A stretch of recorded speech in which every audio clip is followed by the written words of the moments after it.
Hello friends, welcome to Bharathi Vantalu. Bharathi వంటలు ఈరోజు special bagara rice పెళ్ళిలో చేస్తారు చూడండి. ఆ స్టైల్లో ఈరోజు బగారా రైస్ని ఏ విధంగా చేయాలో చూపిస్తాను. నేను మీకు ఈరోజు తెలంగాణ స్టైల్లో బగారా రైస్ని ఏ విధంగా ఎలా తయారు చేయాలో చూపిస్తాను.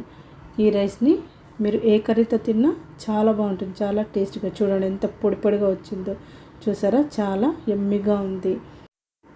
ఈ బగారా రైస్ని మీరు మటన్ కర్రీతో కానీ, చికెన్ కర్రీతో కానీ, పన్నీర్తో, అలాగే మసాలా వంకాయతో కానీ వీటితో తిన్నారంటే చాలా రుచిగా ఉంటుంది. అలాగే చాలా సింపుల్ కూడా తయారు చేసుకోవడం. చిన్న చిన్న టిప్స్ పాటించారు అంటే వంట రాని వారు కూడా ఈజీగా బగారా రైస్ని తయారు చేసుకోవచ్చు. మరి ఈ బగారా రైస్ని ఎలా తయారు చేసుకోవచ్చో చూపిస్తాను. మీకు నచ్చినట్లయితే ట్రై చేసి చూడండి, చాలా టేస్టీగా ఉంటుంది. అలాగే ఈ వీడియో చూసాక మీకు ఎలా అనిపించిందో మీ ఫీడ్బ్యాక్ని కామెంట్ సెక్షన్లో షేర్ చేయడం మాత్రం మర్చిపోకండి. ఈ వీడియో కనుక మీకు నచ్చినట్లయితే ఒక లైక్ చేయండి. అలాగే ఈ ఛానల్ని కొత్తగా చూస్తున్నట్టయితే భారతి వంటల ఛానల్ని సబ్స్క్రైబ్ చేసుకోండి. మరి లేట్ చేయకుండా వీడియోలోకి వెళ్ళిపోదామా. ముందుగా ఇలా నేను బాస్మతి బియ్యాన్ని ముందుగా కడిగి పెట్టుకున్నాను. 1 kg బాస్మతి బియ్యానికి నేను కొలతల్ని చెప్తున్నాను. ఇలా శుభ్రంగా కడిగేసుకోండి. శుభ్రంగా కడిగేసి ఈ బియ్యాన్ని అరగంట పాటు నానబెట్టుకోండి. మీ దగ్గర బాస్మతి రైస్ లేదంటే మామూలు రైస్తో కూడా చేసుకోండి, చాలా టేస్టీగా ఉంటుంది. నేను వీడియోకి బాగుంటుందని బాస్మతి రైస్తో చేసి చూపిస్తున్నాను. మనం ఇక్కడ బాస్మతి రైస్ 1 kg తీసుకున్నాం కదా. ఆ 1 kg రైస్కి మసాలాలు ఎన్నెన్ని వేసుకోవాలో చూపిస్తాను. కరెక్ట్గా నేను చెప్పినట్టుగా ఈ కొలతల్ని మాత్రం మిస్ కాకండి. 1 టేబుల్ స్పూన్ సాజీర తీసుకోండి. అలాగే ఒక 15 నుంచి 18 వరకు మిరియాలను తీసుకోండి. అలాగే దాల్చిన చెక్క 3 చిన్న ముక్కలు తీసుకోండి. అలాగే అనాస పువ్వు 2 తీసుకోండి, అనాస పువ్వులని. అలాగే ఇలాచీలు ఒక 12, లవంగాలు ఒక 12 తీసుకోండి. అలాగే జాపత్రి చిన్న ముక్క ఇంత తీసుకోండి, సరిపోతుంది. అలాగే ఒక 4-5 బిర్యానీ ఆకులను తీసుకోండి. ఇలా మసాలా దినుసుల్ని కరెక్ట్గా తీసుకున్నారంటే బగారా రైస్ పర్ఫెక్ట్గా వచ్చేస్తుంది. ఇప్పుడు స్టవ్ను వెలిగించి ఒక పెద్ద గిన్నెను పెట్టుకొని అందులో ఆయిల్ వేసుకోండి. ఆయిల్ 3 టేబుల్ స్పూన్స్ వేసుకోండి. 3 టేబుల్ స్పూన్స్ ఆయిల్ వేసుకున్నాక ఆయిల్ బాగా వేడెక్కాక అందులో ఈ మసాలా దినుసులన్నింటినీ వేసేసుకోండి. ఇందులో కాస్త నెయ్యి కూడా యాడ్ చేసుకున్నారంటే మీ ఇష్టం ఉంటే వేసుకోండి. ఆయిల్ కొద్దిగా వేసుకోండి, అలాగే నెయ్యి కొద్దిగా వేసుకోండి.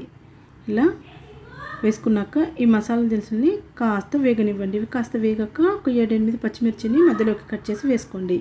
వేసి వీటిని కూడా బాగా ఫ్రై చేసుకోండి. అలాగే ఒక పెద్ద ఉల్లిపాయని ఇలా సన్నగా పొడుగ్గా తరుక్కొని వేసుకోండి. వేసి వీటిని కూడా ఫ్రై చేసుకోండి. మరీ ఎక్కువగా ఫ్రై చేయాల్సిన అవసరం లేదు, కాస్త పచ్చివాసన పోయే వరకు ఫ్రై చేసుకుంటే సరిపోతుంది. ఇలా ఇవి కూడా బాగా ఫ్రై అయ్యాక ఇందులో అల్లం వెల్లుల్లి పేస్ట్ 1 టీ స్పూన్ వేసుకోండి, సరిపోతుంది. అల్లం వెల్లుల్లి పేస్ట్ వేసాక మరొకసారి స్పూన్తో బాగా కలపండి. ఇలా నేను చెప్పినట్టుగా మసాలా దినుసుల్ని కరెక్ట్గా వేసుకోండి, చాలా టేస్టీగా వస్తుంది బగారా రైస్.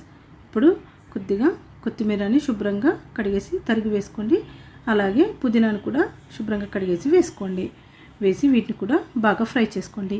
ఇవి కూడా బాగా ఫ్రై అయ్యాక ఇప్పుడు ఇందులో మసాలా వేసుకుందాం. గరం మసాలా కొద్దిగా వేసుకోండి. గరం మసాలా 1/2 టీ స్పూన్ వేసుకోండి. వేసాక ఒకసారి స్పూన్తో కలపండి. ఇలా వేసుకున్నాక ఇప్పుడు పెరుగు వేసుకుందాము. పెరుగు 50 గ్రాముల పెరుగు వేసుకుంటే సరిపోతుంది. కొంతమంది పెరుగు వేయకుండా డైరెక్ట్గా అలాగే చేస్తారు. నేను టేస్టీగా ఉంటుందని పెరుగుని యాడ్ చేసి చూపిస్తున్నాను మీకు. ఇలా పెరుగు వేసాక ఒకసారి బాగా కలిపేసి ఇందులో నీళ్ళని పోయండి. 1 గ్లాస్కి 1.5 గ్లాస్ వాటర్ అయితే కరెక్ట్గా సరిపోతుంది. నేను తీసుకున్న బియ్యము కరెక్ట్గా 3 గ్లాసులు అయ్యాయి. 1 kg బాస్మతి రైస్ని తీసుకున్నాను, కరెక్ట్గా 3 గ్లాసెస్ అయ్యాయి. నేను 4.5 గ్లాసెస్ వాటర్ని పోసాను, కొద్దిగా తగ్గించి పోసాను నీళ్ళని. ఈ గ్లాస్తో 3 గ్లాసెస్ వచ్చాయి బియ్యం. చూడండి, ఈ గ్లాస్తో వాటర్ తాగే గ్లాస్ ఉంటుంది కదా, ఆ గ్లాస్తో పెరుగు యాడ్ చేశాను కాబట్టి కొద్దిగా 1/2 గ్లాసు వాటర్ని తగ్గించి వేశాను. ఇలా ఇందులో రుచికి తగినంత ఉప్పు వేసుకొని ఇలా బాగా మరగనివ్వండి. ఇలా బాగా మరుగుతూ ఉన్నప్పుడు నీళ్ళు ఇందులో మనం కడిగి నానబెట్టుకున్న బియ్యం ఉంది కదా, బాస్మతి రైస్ ఉంది కదా, అది వేసేసుకుందాము. నీళ్ళని మొత్తం వంపేసి ఇలా రైస్ని వేసేసుకోండి. వేసేసి ఇలా స్పూన్తో బాగా కలిపేయండి. ఇప్పుడు స్టవ్ను హైలో అలాగే ఉంచేసి బాగా కలుపుతూ ఉండండి. ఒక 2 నిమిషాల వరకు అలాగే హైలో ఉంచారంటే బాగా ఉడికిపోతుంది ఈ రైస్. చూడండి ఇలా హైలో ఒక 2 నిమిషాలు ఉంచండి. ఇలా మూత పెట్టేసి బాగా ఉడకనివ్వండి. ఇప్పుడు మూత తీసేసి చూద్దాము. బాగా ఉడుకుతుంది చూడండి. ఇలా బాగా ఉడుకుతున్నప్పుడు ఒక్కసారి స్పూన్తో కలపండి. ఒక్కసారి ఇలా స్పూన్తో కలిపేసి ఇప్పుడు స్టవ్ని సిమ్లో పెట్టేసుకోండి.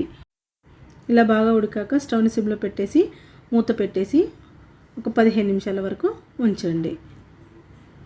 ఇలా మూత పెట్టేసి 15 నిమిషాల వరకు ఉంచారంటే కరెక్ట్గా రైస్ రెడీ అయిపోతుంది. బగారా రైస్ మధ్య మధ్యలో ఒక 2 సార్లు కలిపేసేయండి. కలిపేసి మూత పెట్టేసి 15 నిమిషాలు ఉంచారంటే సరిపోతుంది. ఇప్పుడు 15 నిమిషాల తర్వాత ఒక్కసారి మూత తీసి చూడండి.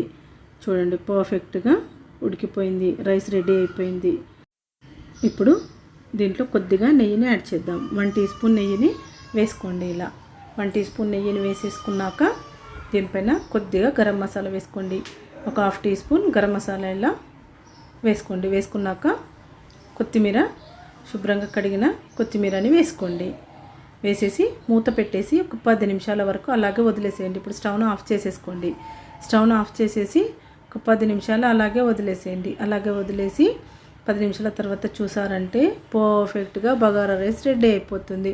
పొడి పొడిలాడుతూ హైదరాబాదీ స్టైల్లో అలాగే తెలంగాణ స్టైల్లో బగారా రైస్ రెడీ అయిపోయింది. చూడండి పెళ్ళిలో చేస్తారు చూడండి, అదే మాదిరిగా వచ్చింది. పర్ఫెక్ట్గా టేస్ట్ మాత్రం ఎక్సలెంట్గా వచ్చింది. అసలు చూడండి ఎంత పొడి పొడిలాడుతూ ఎంత సూపర్గా వచ్చిందో. 10 నిమిషాలు మాత్రం అలాగే వదిలేసేయండి. అలాగే వదిలేసారంటే మనం వేసిన మసాలాలు అలాగే నెయ్యి బాగా బగారా రైస్కి పట్టేసి టేస్ట్ చాలా కమ్మగా వస్తుంది. ఇప్పుడు ఒక బౌల్లోకి సర్వ్ చేసుకున్నారంటే అంతే, Hyderabadi style bagara rice ready అయిపోయింది. ఈ బగారా రైస్ని ఇలా వేడివేడిగా ఉన్నప్పుడు తిన్నారంటే మామూలుగా ఉండదు, ఎక్సలెంట్గా ఉంటుంది. చాలా అంటే చాలా టేస్టీగా యమ్మీగా వచ్చింది. మీరు కూడా ఈ వీడియోని ఎక్కడ స్కిప్ చేయకుండా చివరి వరకు చూసారంటే నేను చెప్పిన కొలతల్ని అలాగే చిన్న చిన్న టిప్స్ని ఫాలో అవుతూ ఈజీగా సింపుల్గా మీరు కూడా ఫంక్షన్లో చేసే బగారా రైస్ లాగా పర్ఫెక్ట్గా చేసేసుకోవచ్చు. మరెందుకు కాలేసం ఈరోజు ట్రై చేసి చూసి ఎలా వచ్చిందో మీ ఫీడ్బ్యాక్ని కమెంట్ సెక్షన్లో షేర్ చేయండి. ఈరోజు బగారా రైస్ని ఏ విధంగా చేయాలో చూసేసాం కదా. మరొక మంచి వీడియోతో మళ్ళీ కలుద్దాం.